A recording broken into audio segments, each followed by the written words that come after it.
Hola, hola, mi nombre es Isaac Escalante y yo hablaré acerca de la médula espinal. En las aves, la médula espinal tiene un aspecto de un cordón largo, el cual este es un tejido nervioso, encargado de la longitud del canal vertebral. Este se expande desde el foramen magnum hasta unas vértebras que son las que forman el pigóstilo. ¿Y qué es el foramen magnum? Esta es una estructura anatómica, el cual está situado en la fosa posterior del cráneo. Los nervios espinales siempre terminan siendo expulsados de los agujeros intervertebrales desde un lateral y no desde el caudo lateral. La superficie ventral de la médula espinal tiene una fisura media ventral. Seguidamente de la superficie dorsal de la médula está el dorsal indistinto surco medio, donde un septo medio dorsal glial baja tanto como la sustancia gris. ¿Y qué es la sustancia gris? La sustancia gris está subdividida por capas o láminas. La sustancia gris laminar se enfoca el sistema de relevo de la médula espinal. La sustancia gris está situada internamente dentro de las aves, eh, dentro de la columna dorsal y columna ventral. En la médula espinal, por parte de las aves, las vías ascendentes son encontradas en el funículo dorsal, donde los tractos descendentes se encuentran dentro de del funículo dorsal. Y los tractos descendentes se encuentran dentro del funículo ventral y ambas vías ascendentes y descendentes están representados en los funículos laterales. Los tractos de la médula espinal han obtenido la mínima tensión. No le han dado la atención suficiente. Sin embargo, se sabe que se puede encontrar mucha información disponible, cualquier cantidad de estudios acerca de las palomas, tratando de los tractos de la médula espinal. Muchas gracias.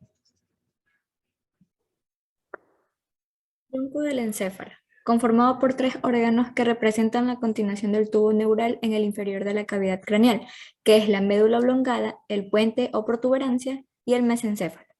Todos ellos poseen una citoarquitectura, que es el estudio de la disposición y estructura de los cuerpos neurales dentro de la sustancia gris del cerebro. ¿Qué es la sustancia gris? Es la que contiene la mayoría de los cuerpos de células neurales, similar a la observación de la médula espinal. A diferencia de los mamíferos, las aves no poseen un puente evidente separado por surcos transversos de los órganos vecinos. La ausencia de fibras transversales que conectan los hemisferios cerebelosos, escasamente desarrollados en las aves, permiten que la cara ventral de la médula oblongada se continúe sin línea demarcatoria en los pedúnculos cerebrales. Ahora, médula oblongada. La médula oblongada o bulbo espinal regula las funciones vitales involuntarias como los latidos del corazón, los movimientos respiratorios y peristálticos como la digestión. Presenta una forma triangular con el vértice hacia caudal. Es notoriamente más ancha que la médula espinal. Su cara ventral no presenta cordones medulares muy marcados y se continúa insensiblemente con los pedúnculos cerebrales. La cara dorsal delimita la fosa romboide que representa el piso del cuarto ventrículo y se encuentra cubierta por el cerebelo. La sustancia blanca se encuentra en los tejidos más profundos del cerebro y está localizada periféricamente rodeando y separando los núcleos grises, que son los centros de revelo de información. Aquí podemos ver eh, desde una vista ventral el encéfalo de un ganso. que el tronco del encéfalo tiene ausencia de un puente, por lo tanto los pedúnculos cerebrales, estos de aquí, continúan sin demarcación con la médula oblongada, que es el número 4. Gracias.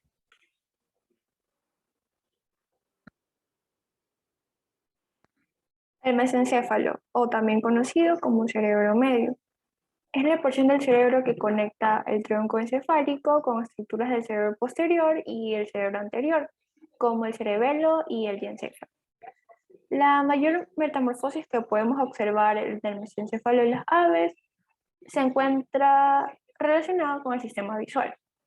Al igual que los reptiles voladores extintos y los reptiles modernos, el mesencéfalo de las aves consiste en una parte dorsal constituida por dos lóbulos ópticos, los cuales son tectum óptico o también conocido como tubérculos bigéminos, los cuales son muy evolucionados. Encontramos estos lóbulos de forma lateral y ventral a los hemisferios cerebrales y también cubren parcialmente a los pedúnculos cerebrales y la médula oblongada. En esta imagen podemos ver una comparación del encéfalo de un reptil volador extinto que es el pterodáctilos. En esta de aquí podemos ver el encéfalo del ganso y en esta la del cocodrilo. Se observa que tanto en las aves como en los reptiles prehistóricos una notable reducción del sistema olfatorio y una mayor evolución en lo que es los lóbulos ópticos. Lóbulos ópticos. Estos son muy importantes dentro del cerebro, ya que es el principal procesador visual. Estos son muy desarrollados en las aves y se encuentran desplazados hacia el sector lateral del mesencéfalo y los hemisferios cerebrales. Todos los estudios que se han realizado sobre los lóbulos ópticos de las distintas especies y la anatomofisiología de las distintas aves afirman que estos tienen una dominante función sensitiva. El nombre de esta estructura se debe a lo importante que es la correlación con los procesos visuales relacionados con el movimiento. Además, el 90% de los axones de las glándulas ganglionares de la retina en aves que poseen ojos con ubicación lateral se proyectan en las capas superficiales del tectum óptico. Sin embargo, se encuentran algunos fascículos que conducen información táctil, dolorosa y térmica de todo el cuerpo, incluyendo la cabeza.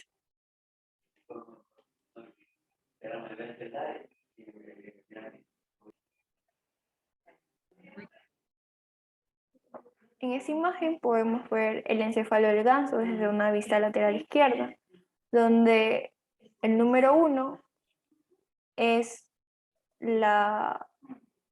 son los bulbos olfatorios que se ubican en la parte rostral del cerebro. El hemisferio cerebral izquierdo, el cual posee una superficie lisa, sin surcos y sin circunvoluciones evidentes. Hacia el caudal del cerebro aparece el cerebelo, con un flóculo o aurícula de tamaño reducido. La superficie ventrolateral de la médula oblongada, que es el número 4, que vemos aquí, posee las raíces de los últimos 6 nervios craneales y se continúa caudalmente con la médula espinal en la región ventral al hemisferio cerebral. Se observa parte del hipotálamo formado por la glándula hipófisis y los nervios ópticos que los encontramos aquí.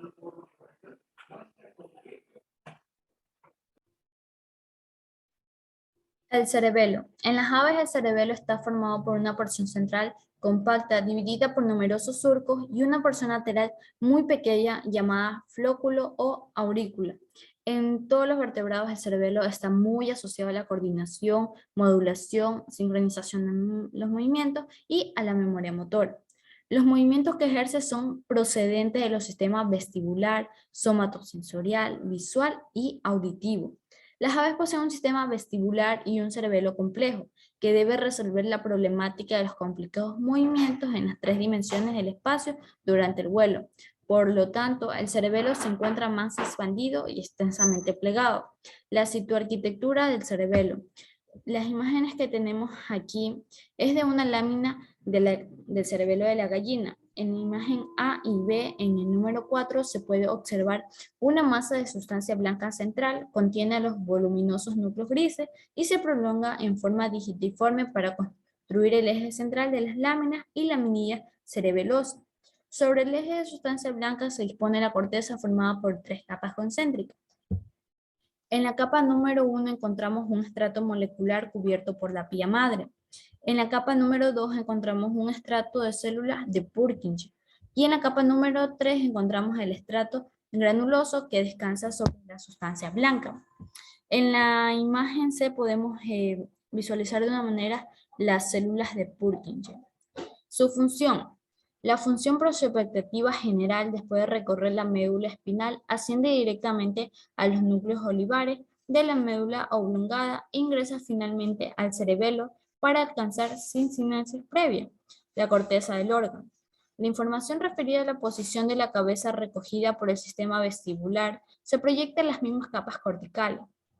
La información ya procesada se dirige hacia los núcleos profundos del cerebelo, donde realiza la primera sinapsis y desde aquí se proyecta mayoritariamente al núcleo rojo, la formación reticular y los núcleos vestibulares, que son verdaderos centros para el control de los movimientos extrapiramidales.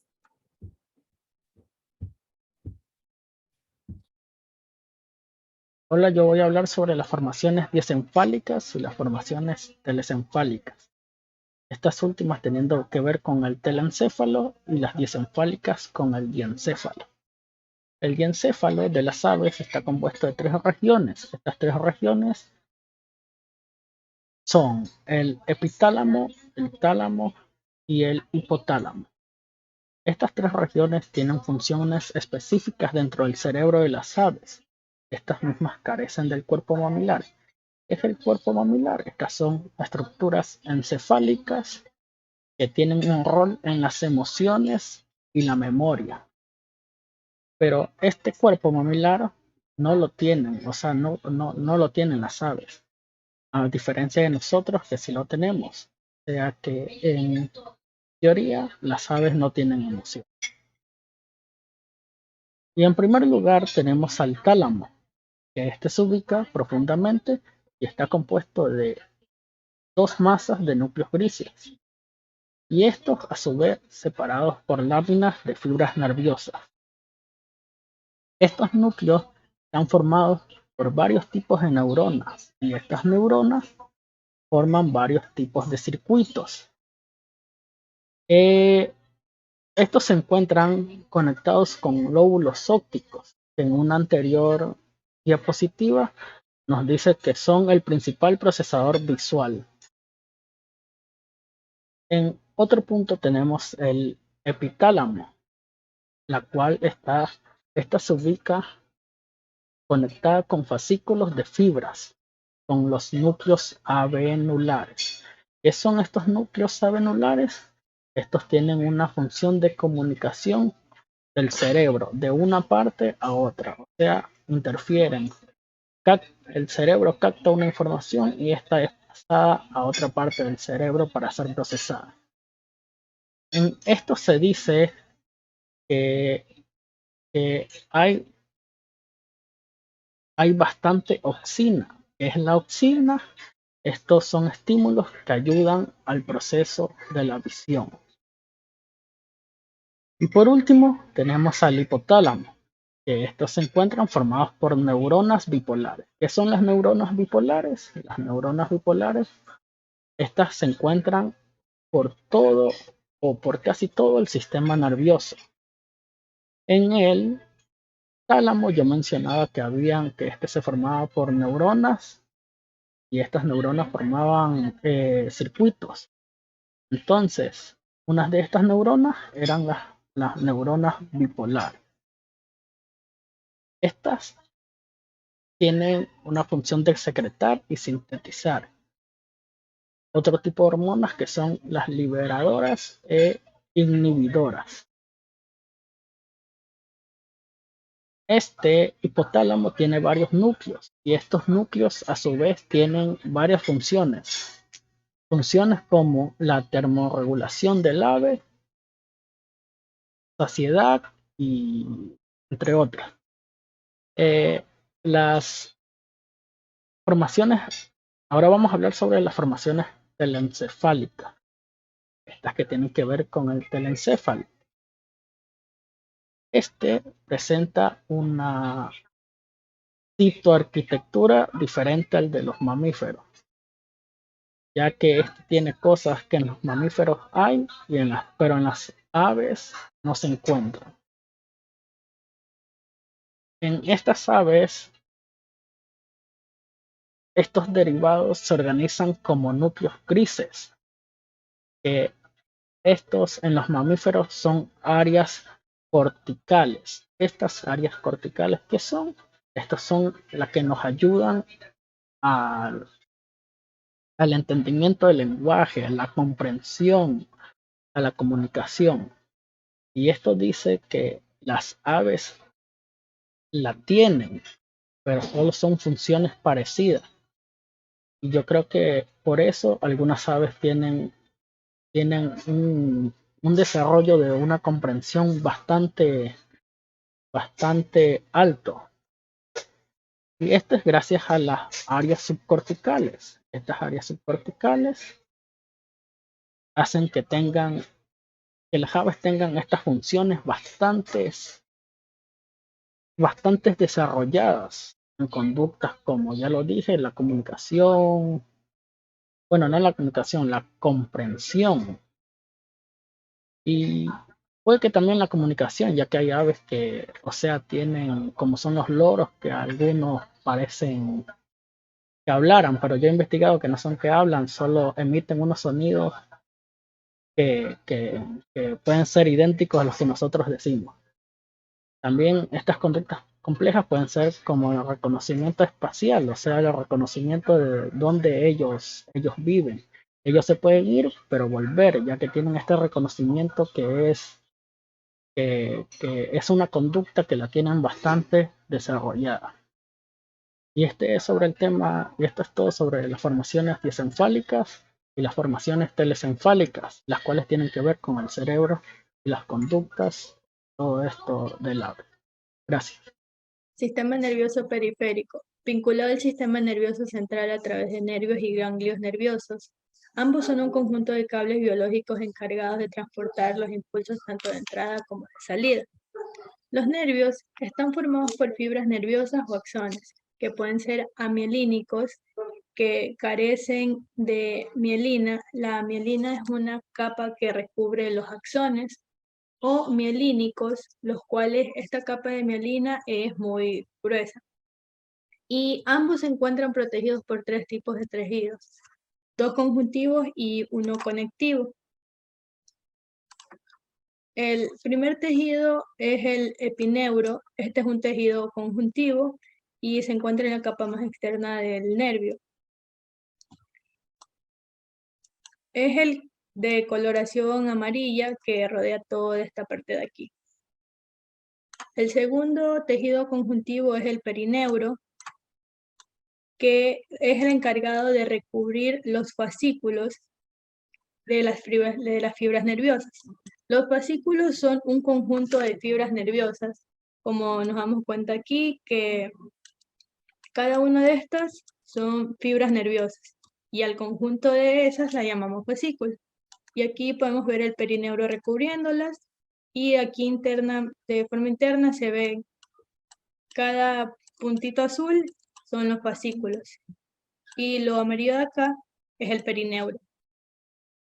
Y la última capa que es conectiva es el endoneuro, es la más interna, la cual está encargada de recubrir cada fascículo, perdón, cada fibra nerviosa que forma los fascículos que ya anteriormente mencioné. Los nervios tienen una clasificación simple que es por el diámetro, la cubierta de mielina y la velocidad por la que transmiten los impulsos. Pero aparte tienen otras dos clasificaciones más.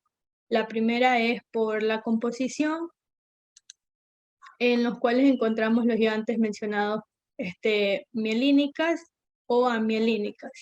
Ya. Las fibras mielínicas es donde la acción está recubierta por una capa de lípidos, que es el ejemplo que tenemos acá, y la vaina que lo recubre está formada, bueno, se crea a partir del recubrimiento del citoplasma de la célula de Schwann, que es la que está aquí. En cambio, las amielínicas que están presentes en nervios simpáticos y parasimpáticos, el axón presenta una coloración gris o blanco mate. Y las vainas que los recubren son formadas a partir de una capa simple de las mismas células de Schwann. La última clasificación que tiene es según su función y pueden ser fibras aferentes o sensitivas, que son aquellas que conducen la información hasta el sistema nervioso central. A su vez clasificadas en las que poseen vainas con mielina, donde encontramos las propioceptivas, las cuales se encargan de enviar señales al cerebro de el lugar o posición en el que está algún músculo, por ejemplo, estirar un brazo, sentarse, pararse, entre otros. Y también están las que sus vainas son poco mielinizadas, donde encontramos las nocioceptivas, que son las que transmiten las señales de dolor al cuerpo. Y por último están las interoceptivas, que son las encargadas de el estado del cuerpo, por ejemplo, el hambre, el sueño, sed, dolor de cabeza, y el estado emocional también, como sentirse nerviosos, asustados, tristes, entre otros. Y la última serían las fibras ferentes o motoras, que están divididas en dos grupos. Los somáticos, que se encargan del movimiento y desplazamiento del cuerpo, ya que estas fibras están presentes en el tejido esquelético. Y el autónomo, que está encargado de las funciones metabólicas del organismo, como nutrición, digestión, entre otras, ya que varias de estas fibras se encuentran en las paredes de los intestinos o el corazón. Gracias. Los ganglios nerviosos están compuestos por acumulaciones de neuronas, las cuales permiten que exista una red de comunicaciones entre el sistema nervioso central y el sistema nervioso periférico. Podemos encontrar de tres tipos: los ganglios espinales, los ganglios autónomos y los ganglios basales. Los ganglios espinales están situados al lado del eje del encéfalo y la médula espinal. Las neuronas que poseen están encargadas de procesar la información sensitiva. Los ganglios autónomos se encuentran en el interior de las cavidades del organismo, los tejidos y órganos. En ellos se da el proceso de realizar la sinapsis entre las neuronas pre- y postganglional. Los ganglios basales se encuentran en el piso cerebral. Se han desarrollado y cumplen con una de las funciones más importantes. Reciben la información de la médula espinal para realizar el siguiente movimiento, lo procesan y lo ajustan. Tienen una proporción distinta en la región de la médula espinal comparada a los humanos, y esto se debe a que las aves no tienen la necesidad de hacer varios movimientos a la vez. A continuación, en las siguientes imágenes podemos observar algunos de estos ganglios en el pollo. Podemos aquí observar el ganglio ciliar y aquí el ganglio mandibular. Aquí podemos observar el ganglio trigémino, el ganglio proximal, el ganglio cervical craneal y por último el ganglio distal. Continuando con el siguiente tema, hablaremos sobre los nervios periféricos. Entre ellos están los nervios espinales. Estos nervios espinales poseen una raíz dorsal donde se ubica el ganglio espinal y una raíz ventral. Es decir, estas dos raíces se unen y forman el nervio espinal, que luego se divide en una rama dorsal delgada y una rama ventral más gruesa. Es por ello que las ramas ventrales de los últimos nervios cervicales y de los primeros nervios torácicos van a formar el plexo braquial que inerva los miembros torácicos del ave. El siguiente tema es sobre los nervios craneales. Entre ellos tenemos el nervio olfatorio. Se ubica en relación con los bulbos olfatorios en la parte más rostral del encéfalo. El nervio oculomotor, que emerge del sector ventral del mesencéfalo y se distribuye en los músculos extrínsecos del ojo, como también en el músculo ciliar y el iris. También tenemos el nervio troclear. Este emerge por el sector dorsal del mesencéfalo entre los lóbulos ópticos y inerva únicamente al músculo oblicuo dorsal del ojo. El nervio trigémino es el gran nervio sensitivo de la cabeza y la valva superior del pico. También tenemos el nervio maxilar. Este se subdivide en ramas sensitivas para el paladar y el borde del pico. Y las glándulas salivales. El nervio mandibular, este es mixto y su porción motora gobierna los músculos masticadores, mientras que las fibras sensitivas alcanzan el aparato táctil de la valva inferior del pico. El nervio abducente, este emerge de la médula oblongada y se distribuye en el músculo recto lateral del ojo. El nervio facial es delgado y se origina en la médula oblongada y su rama principal se dirige hacia el cuello, donde intercambia fibras nerviosas con los nervios cervicales. El nervio vestibulococlear está relacionado con la audición y con los reflejos de equilibrio a través de su porción vestibular. El nervio glosofaríngeo es un nervio mixto que recoge la sensibilidad, es decir, el gusto, de la raíz de la lengua y de las paredes de la faringe. El nervio vago posee un origen común con los nervios glosofaríngeo y presenta un ganglio yugular y un ganglio torácico a la altura de la siringe. El nervio accesorio, en cambio, tiene un recorrido en común con el nervio vago y da ramas musculares al músculo cutáneo del cuello. Por último, tenemos el nervio hipogloso, que recibe fibras del primer par cervical e inerva músculos que derivan de las somitas embrionarias occipitales, que la mayoría de ellos están unidos a la laringe y el esqueleto de la lengua. Con esto finalizo mi exposición. Espero